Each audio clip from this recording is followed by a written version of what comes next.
ಶಿಕ್ಷಕರ ಅತಿಥಿಗಳೇ ಹಾಗೂ ನನ್ನ ಸ್ನೇಹಿತರೆ, ಎಲ್ಲರಿಗೂ ಮುಂಜಾನೆಯ ಶುಭಾಶಯಗಳು. ನನ್ನ ಹೆಸರು ವಿನೀತ್. ನಾನು 5ನೇ ತರಗತಿಯಲ್ಲಿ ಓದುತ್ತಿದ್ದೇನೆ. ಇಂದು ನಾನು ಸ್ವಾಮಿ ವಿವೇಕಾನಂದರ ಬಗ್ಗೆ ಸ್ವಲ್ಪ ಮಾತುಗಳನ್ನು ಹೇಳಲು ಬಯಸುತ್ತೇನೆ. ಸ್ವಾಮಿ ವಿವೇಕಾನಂದರು ಪ್ರತಿಭಾಶಾಲಿ ವ್ಯಕ್ತಿ. ಇವರು 12 ಜನವರಿ 1863ರಂದು ಕೋಲ್ಕತ್ತಾದಲ್ಲಿ ಜನಿಸಿದರು. ಇವರ ಬಾಲ್ಯದ ಹೆಸರು ನರೇಂದ್ರನಾಥ್ ದತ್. ನಂತರ ಸ್ವಾಮಿ ವಿವೇಕಾನಂದರಾಗಿ ಪ್ರಸಿದ್ಧಿ ಹೊಂದಿದ್ದರು.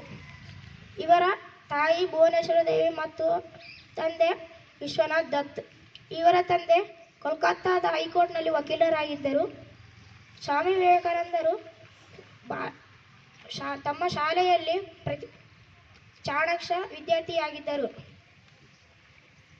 ಅವರು ಧರ್ಮ ಮತ್ತು ಆಧ್ಯಾತ್ಮಿಕ ಕ್ಷೇತ್ರದಲ್ಲಿ ಬಹಳ ಆಸಕ್ತಿ ಹೊಂದಿದ್ದರು. ಇವರು 4 ಜೂನ್ 1902ರಂದು ನಿಧನರಾದರು.